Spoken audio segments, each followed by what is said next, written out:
Donc, alors l'histoire de Purim, nous connaissons l'histoire de Purim, mais il y a un point qui est sorti dans le commentateur de la Megillah, qu'il y a une leçon de morale à prendre de toute cette histoire de Purim. C'est quoi l'histoire de Purim? Voilà que Achashverosh, il va inviter toute la nation pour un festin de 180 jours, et Mordechai, qui fait partie du Sanhedrin de l'Ashnek Estagedola, il va objecter que les Juifs aillent, mais on sait que toujours on suit la majorité.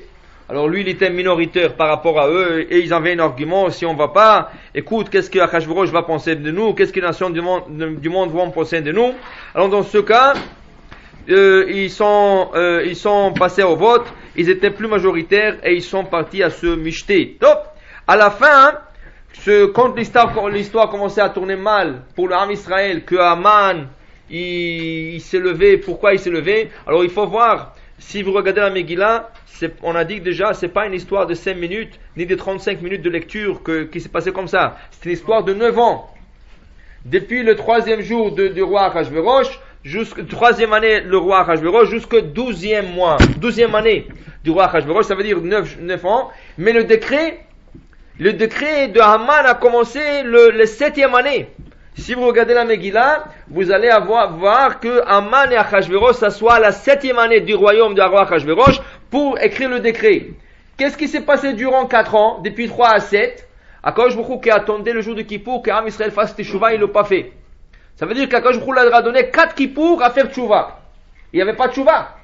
Ça veut dire que normalement, ils ont réalisé qu'ils ont fauté. Ils ont mangé du non-kosher, ils ont profité de tout ce qu'il y avait là-bas. Alors tu avais le Kippour. Tu avais Kippour après, il y avait le premier Kippour, ça va, tu peux me dire que le premier Kippour, ils étaient pas après. Deuxième Kippour, troisième Kippour, quatrième Kippour, ils n'ont pas fait tchouva. C'est là qu'Akadosh Baruch Hu a laissé Haman à faire tout ce qu'il voulait avec Achashverosh. Ils ont fait tout le décret pour Chad Shalom, anéantir ce peuple. À la fin, ils n'ont pas où tourner. Qu'est-ce qu'ils font? Ils se tournent vers Mordechai. C'est lui qui leur a dit de ne pas aller. Et maintenant qu'ils se sont fait attraper par ce mucheté et le décret, tout ce qu'il y avait, maintenant ils sont tournés vers Mordechai. Machila, on a dû t'écouter, on a dû faire ce que tu nous as dit, on n'a pas fait, mais maintenant qu'est-ce qu'on fait? Alors lui, comme sa femme, c'est Esther, elle est la femme du roi, alors il cherche conseil chez Mordechai. Alors voilà, après que Esther et Mordechai font un festin,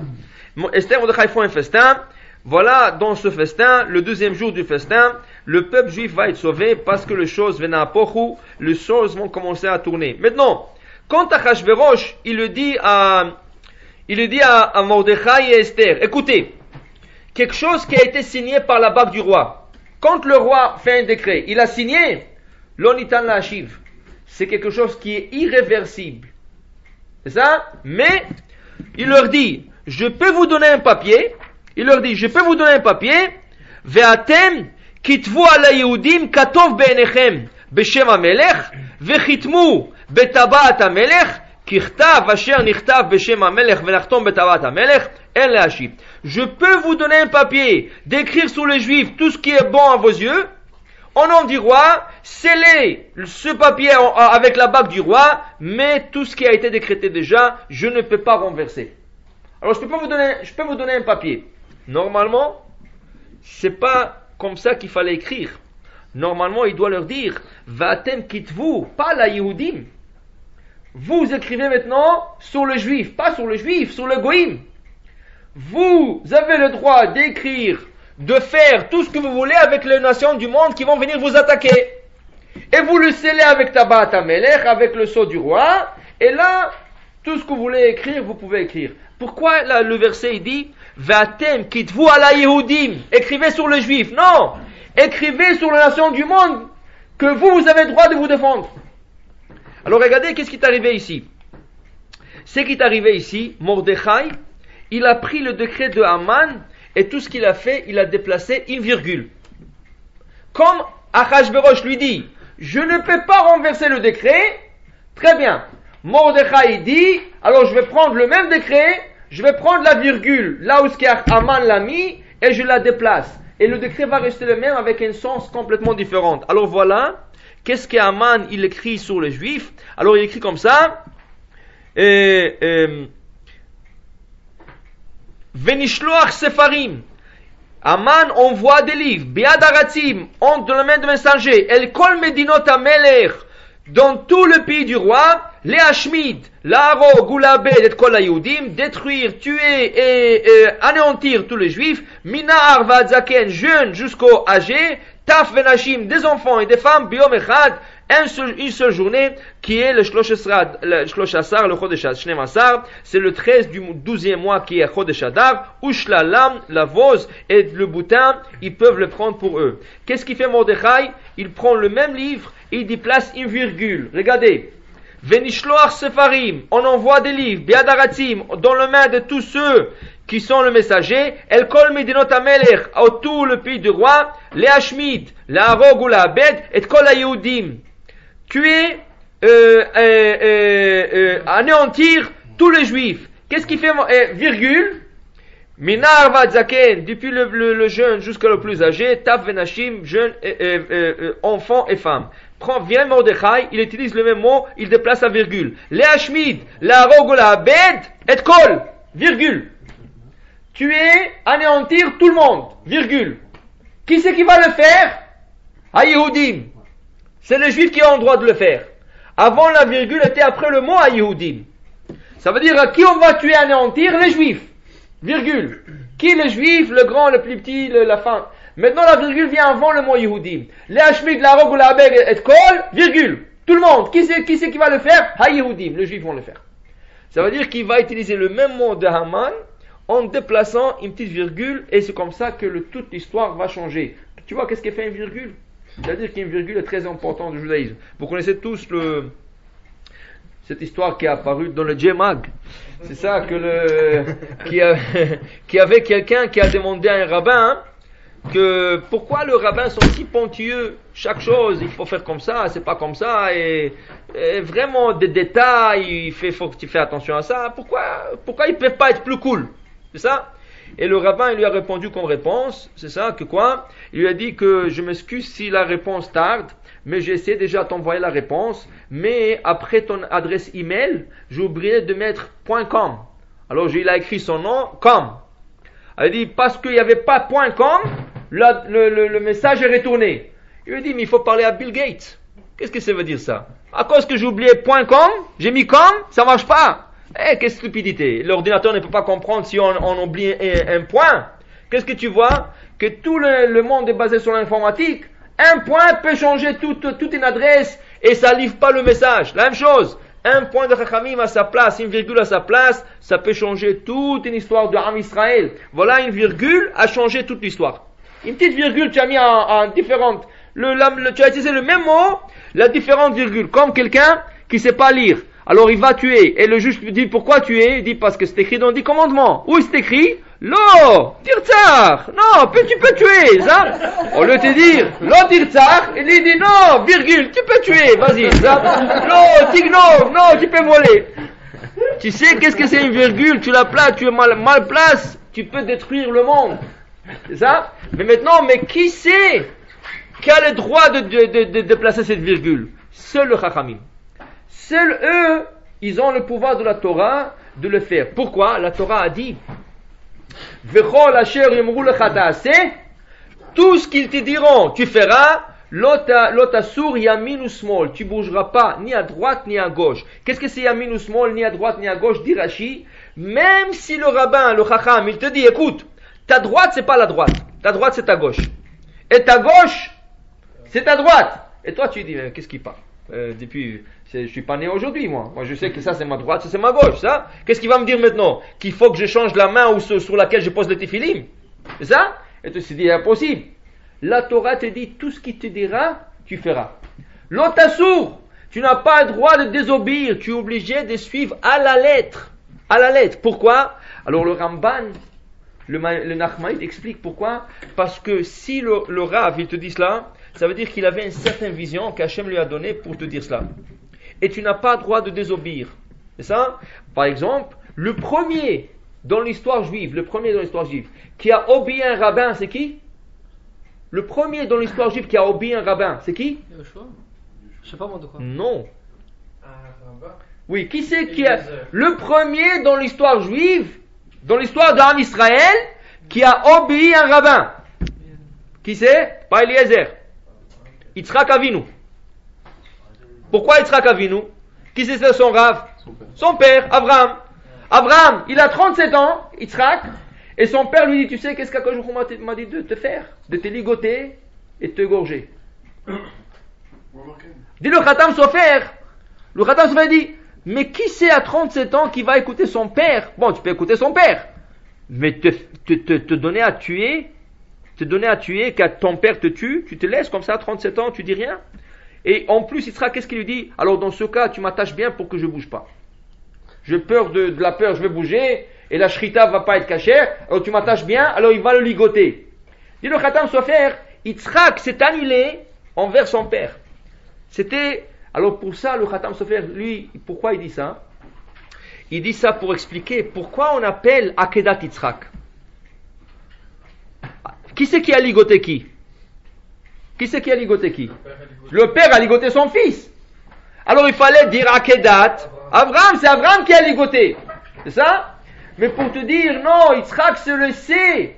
Il s'est laissé ligoter, il s'est laissé faire par son rave, par son père.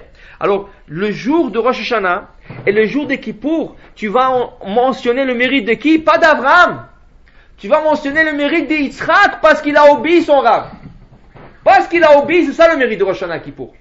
Et Rosh Hashanah, c'est un jour où on veut évoquer de mérite. Le mérite, c'est quoi le mérite que tu peux évoquer? C'est le mérite de l'ishmoa, d'écouter les paroles de Chachamim.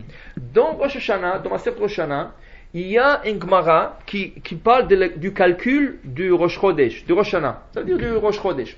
Il y a là-bas une histoire. Deux témoins sont venus chez Rabban Gamliel, ils lui ont dit, tu sais, hier, on a vu la lune, et aujourd'hui on n'a pas, ça veut dire avant-hier on a vu la lune, et aujourd'hui on l'a pas vue. Et Rabban Gamliel disait, alors ça veut dire depuis hier ça a commencé Rosh Chodesh. C'est ça? Et Rabbi Dossa, il lui dit comment? Normalement, vous savez que la lune, elle est petite au début du mois, elle grandit jusqu'au 15 des mois. Au 15 du mois, elle est complète. C'est ça? À partir du 15, elle se rapetit encore. Le 29 ou le 30 du mois, elle disparaît au complet. Une journée, elle disparaît. Le lendemain, elle réapparaît au ciel, et c'est le molad, le croissant de la lune qui apparaît au ciel. Maintenant, une fois qu'elle apparaît, elle disparaît pas. Au contraire, de jour en jour, elle devient plus et plus grande. Dit Rabbi Dossa, comment est-ce possible qu'ils ont vu la lune hier? Ils l'ont pas vue aujourd'hui. C'est comme tu dis, j'ai vu cette femme enceinte. C'est ça? J'ai vu cette femme enceinte. Après, je l'ai pas vue. Elle est au 5e mois. Et après, je l'ai pas vue enceinte. Et après, tu la vois enceinte encore. Est-ce que c'est possible de voir une femme enceinte, pas enceinte un jour? Impossible. Alors, si la lune a apparu, normalement, il devrait l'avoir le deuxième jour. Alors, Rabbi Orkanos, de Samuel Orkanos, il fait un autre calcul. Pour lui, c'est un jour de décalage. Alors, il a dit, le jour qu'ils n'ont pas vu la lune, c'est le jour avant Rosh Chodesh, c'est le lendemain qui va être Rosh Chodesh. Ça veut dire qu'entre le calcul de Rabban Gamliel et Rabbi Dossa ben Arkinas, il y avait un jour de décalage. Rabbi Yoshua qui intervient dans la discussion, il lui dit à Rabbi Dossa, tu sais quoi, moi je suis avec ton opinion, moi. Je crois que toi tu as raison, tu fais plus de sens. Mais Rabban Gamliel c'était le chef de la génération. Alors Rabban Gamliel, quand il a entendu ça, il lui dit à Rabbi Dossa, il lui dit, écoute, puisque tu as dit ça, maintenant tout le Khamim vont dire tu as raison, ça fait plus de sens ou tout ça, toi tu dois venir chez moi Rosh Hashanah. Pourquoi? Tu vas venir avec un bâton, avec ton sac. Ça veut dire que tu vas faire transporter. Il n'y avait pas des roues et tu vas transporter. Pourquoi? Pour te faire transgresser la journée de Rosh Hashanah selon ton calcul. C'est ça? Parce que pour moi, Rosh Hashanah c'est le jour d'avant et toi c'est le jour d'après. Maintenant je veux te le faire transgresser. Tu viens chez moi avec ton sac, avec ton bâton. Qu'est-ce qui est arrivé à la fin? À la fin, Rabbi Dossa, il a accepté. Et il est parti chez Rabban Gamliel avec son sac, avec son bâton. Quand il est arrivé, il lui dit, Baruch Haba, mon maître et mon élève. Parce que tu es mon élève, tu m'as écouté, mais tu es mon maître. Parce que il se peut que tu as raison. Il se peut que tu avais raison. Alors pourquoi je fais qu'est-ce que je fais moi? Parce que de toi vont apprendre les autres que chaque fois qu'un rabbin va dire quelque chose, ils vont dire, ah, ça ne fait pas de sens, moi j'ai une autre halakha. pour montrer que le Rav a décrété, il faut accomplir, même s'il a tort, je te décréter et maintenant je t'accepte comme un Rav. Tu es mon élève, mais maintenant tu as accepté, tu as baissé la tête et tu es venu me voir le jour que selon toi c'est Rosh Hashanah et tu as accepté de venir comme ça. Toi tu es devenu tu es comme mon Rav. Je te respecte comme un Rav. C'est ça? Et tout ça pour montrer quoi? La soumission au Chachamim. Parce que en fin de compte, Akadosh Baruch Hu accepte tout ce que le Chachamim font. Parce que il est écrit El le Moadé Hashem Ashetikru Otam Bemoadam. Voici le fait d'Hachem qu'ils vont être appelés en leur temps. Maintenant, la Gemara dit Altikri Moadé Hashem Ashetikru Otam, que vous allez Ashetikru Atem. Vous décidez quand c'est Rosh Chodesh. Vous décidez quand c'est la fête. Même si vous trompez, je l'accepte, dit Hachem. Hachem dit au Chachamim, même si vous allez vous tromper dans la date du Rosh Chodesh, dans la date d'une fête, par exemple, imaginez-vous qu'il se trompe dans la date de Pessah. Il se trompe, ça veut dire, ils ont un jour de décalage. Qu'est-ce qui va arriver? S'ils calculent Pessah un jour après, ça veut dire le jour avant Pessah, que c'était Pessah, ils ont mangé Chametz. C'est ça? Ils ont mangé Chametz. Aussi, ils calculent Pessah plus tôt. Quand ils vont faire sortir Pessah, la dernière journée, ça va être encore Pessah. Ils vont manger Chametz. Hachem dit, tout ce que vous déciderez, je l'accepterai. Moi, votre calendrier est le mien. Elle est Moadé Hachem, Ashetikru Otam, Bemoadam. Atem. Vous l'appelez, moi je l'accepte. Et ça s'appelle la soumission envers le Chachamim, parce qu'Akadosh Baruch Hu leur a donné ce pouvoir. Alors il attend, dit le Khatam Sofer, il dit, voilà Yitzhak nous donne le message comme quoi il faut soumettre le Chachamim, même si on croit qu'ils ont tort. Même si on croit qu'il faut écouter, parce qu'en fin de compte, même Akadosh Baruch Hu respectera, il y aura rien que de bonnes choses qui peuvent sortir de là, au point que Rashi dit très loin, même si tu dis ta droite, c'est pas ta droite, c'est ta gauche, et ta gauche, c'est pas ta gauche, c'est ta droite, écoute-le, parce que tu auras qu'à profiter. Et c'est exactement ce qui est arrivé à la fin dans cette histoire de la Megillah. Au début de la Megillah, ils ne voulaient pas écouter Mordechai. Ils ont fait un vote contre lui, ils avaient de leur raison, ils ne voulaient pas écouter Mordechai. C'est ça, Mordechai, il avait 120 ans, c'était un homme âgé, très âgé, ça, très, très âgé. Mais ils ne voulaient pas l'écouter. À la fin, qu'est-ce qu'ils ont réalisé?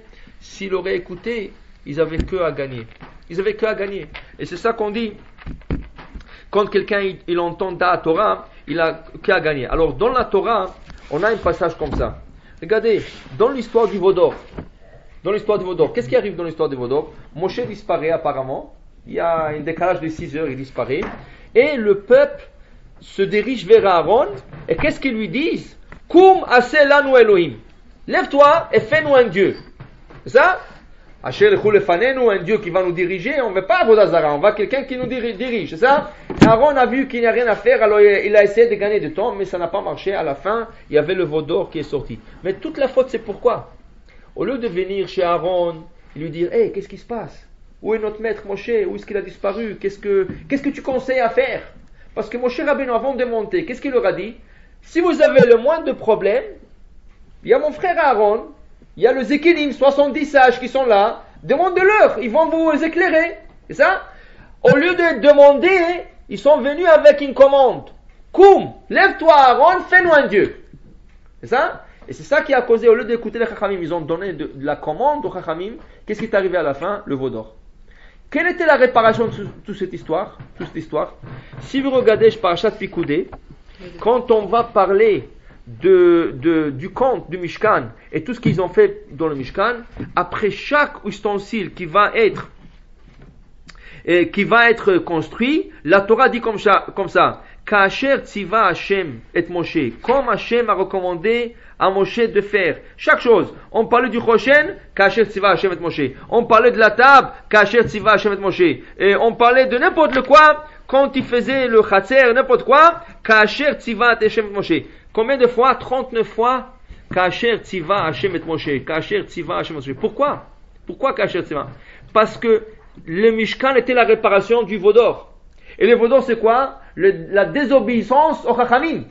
Tout le veau d'or est sorti parce qu'ils ont désobéi le Aaron, qui était le Rav de l'époque. Il fallait qu'ils demandent. Ils sont venus avec une commande au lieu de demander. Maintenant, la réparation, c'est le Mishkan. Mais comment on va faire le Mishkan? Tout ce que Hachem a dit à Moshe, on le fait. Alors Hachem t'a dit comme ça, nous on fait. Moshe, qu'est-ce qu'il t'a dit Hachem? Ça, on le fait. Alors toute la tout le Mishkan va être la réparation et ça va devenir la obéissance. Au lieu d'être désobéissance, la obéissance au Chachamim, et c'est comme ça qu'ils vont faire la réparation. Alors voilà une histoire, peut-être je vous ai raconté déjà cette histoire, qui avait un Rav, le Rav de Brisk. Le Rav de Brisk, c'était un Rav qui était jeune, à 20 ans, et c'était déjà un Rav de communauté. C'était un grand, dans les Yeshivot, il y a même une Yeshiva qui s'appelle Brisk. Dans les Yeshivot, le passage qu'il a écrit, ce Rav sur le Talmud, ils sont pas nombreux, mais ils sont très profonds. Comme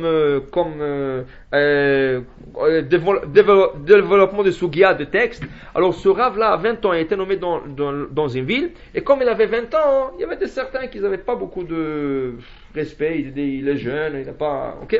Qu'est-ce qui est arrivé? Le premier Kippour de la synagogue, il est en train de prier, il y a des soldats qui rentrent dans la synagogue. Alors lui, quand il a vu des soldats qui sont en train de demander où est le Rav, où le rabbin. C'était 2 soldats polonais. Et lui, il ne voulait pas... Kippour, qu'est-ce qu'il va parler à des soldats polonais?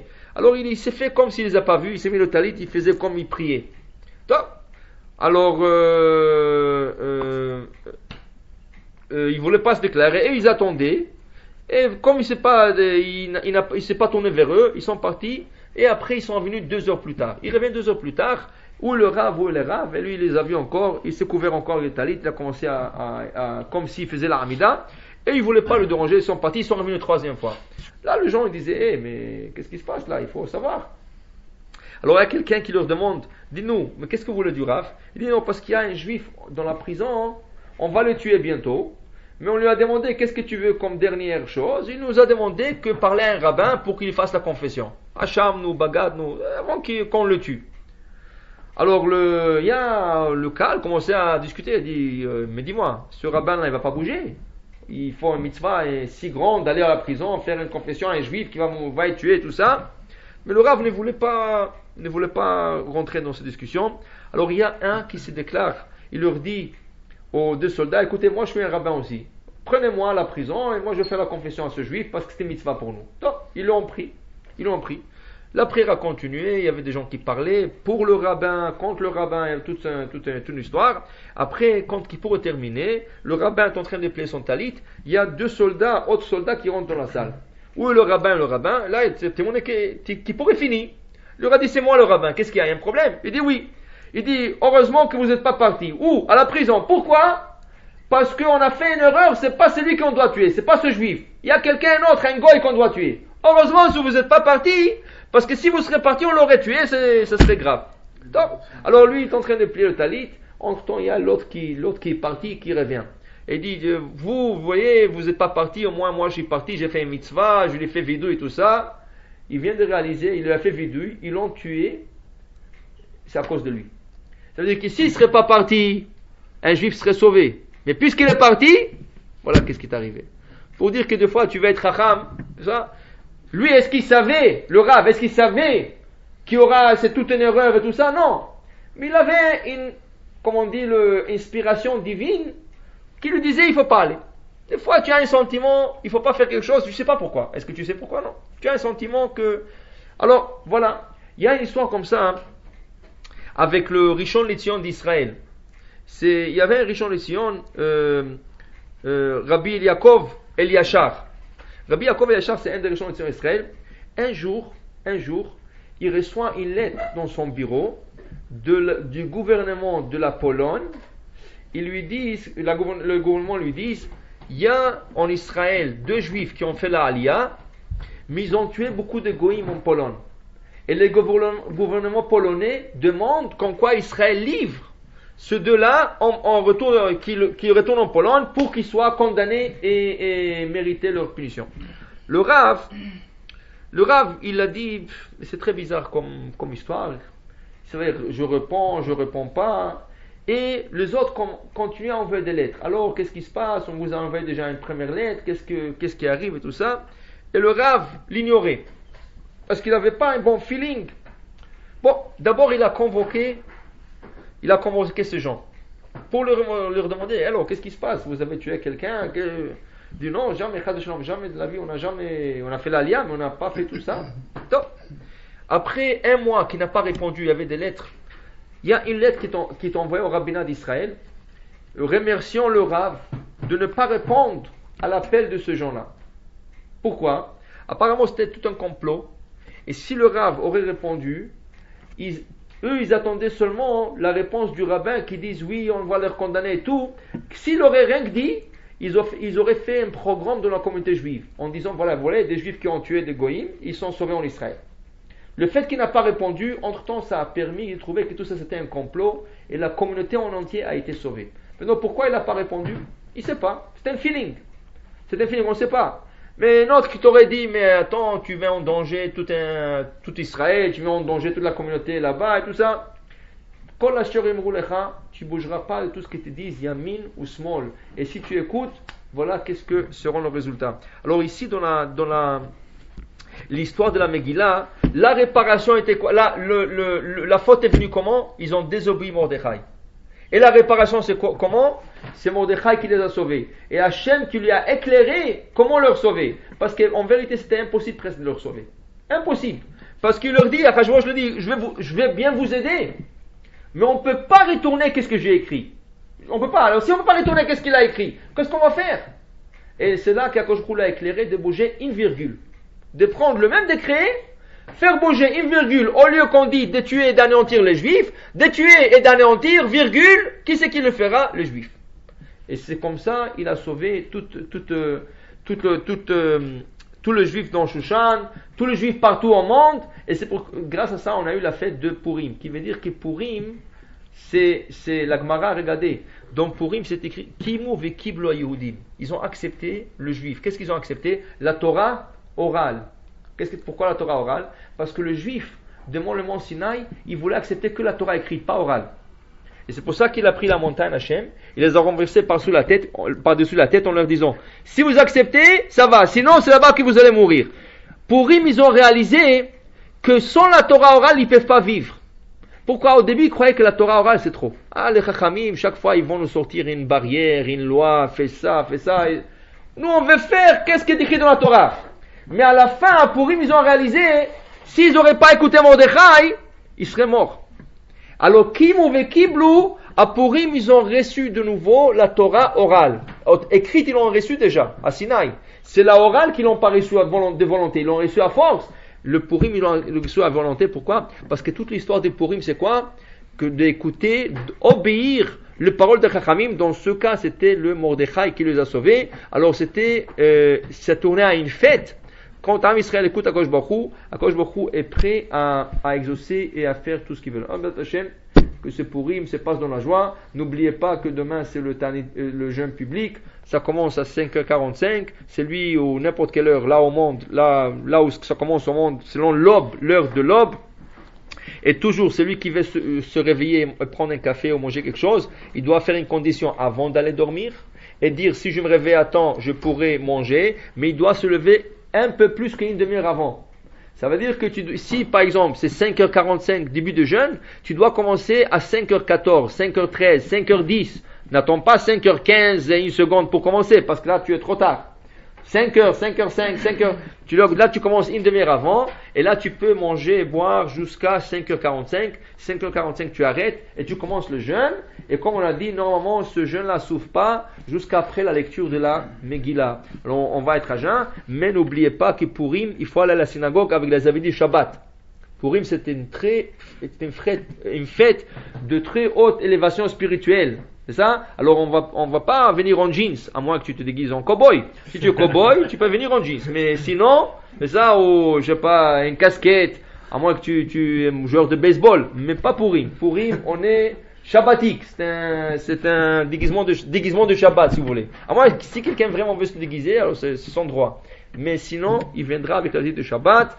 Et pour le Marocain, ils font mincha avec tefillin, c'est ça? Tout de suite après mincha, une petite pause, laisser les gens venir. Arvit, on commence Arvit. Dès qu'on termine la méthode d'Arvit, au Baletzion Goel, on arrête, on fait la Megillah et on continue. Vata Kadosh Chef d'Israël, Kadosh, Kadosh, Kadosh. Et la fin, et là on est en pleine fête, mais les Mishloach Manot, c'est ça? Et le repas doivent se faire en journée. Ils ne peuvent pas se faire le soir. Alors le soir, on ouvre le jeûne seulement, on ouvre le jeûne, et on fait les préparations pour le lendemain. Maintenant, je sais que beaucoup m'ont demandé la question, par exemple, il y a des gens qui ont trop de mishloach manot à donner. Il y a beaucoup de mishloach, ils ont beaucoup. Et ils n'arriveront, comme ce vendredi, ça tombe vendredi, ils n'arriveront pas à donner tout le mishloach manot. Attends, parce qu'il faut commencer avant Chatzot, il faut manger le repas. Alors, il y a possibilité de distribuer les mishloach manot le soir de jeudi, mais c'est pas considéré comme la mitzvah. Et tu laisses la mitzvah. Qu'est-ce que c'est la mitzvah? Chaque homme a l'obligation d'envoyer un mishloach manot. Ça veut dire, toi, un, ta femme, un, et si tu as 2 enfants de 13 ou 12 ans, pour les filles, c'est 1.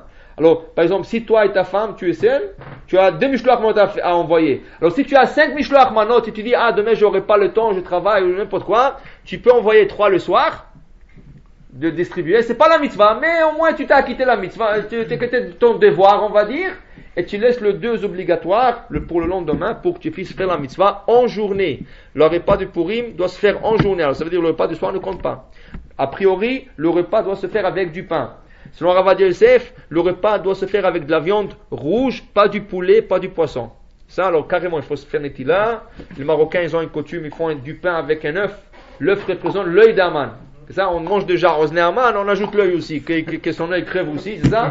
Et les oreilles, nous on fait un assez venishma, alors on peut manger ses oreilles à lui, c'est ça. Et boire du vin, plus que la normale. Et comme c'est vendredi, il y a beaucoup qui travaillent pas. Alors tu peux boire un peu plus que Shabbat. Combien tu bois Shabbat? Un verre ou un demi-verre, tu ajoutes un peu plus, et tu vas te reposer une demi-heure. Et tu as fait la mitzvah comme il faut. Tu t'es saoulé au point de Ad de Loyada. Pourquoi? Parce que quand tu dors, tu ne distingues pas entre Baruch Mordechai et Aruv Aman, et là tu as fait la mitzvah comme il faut.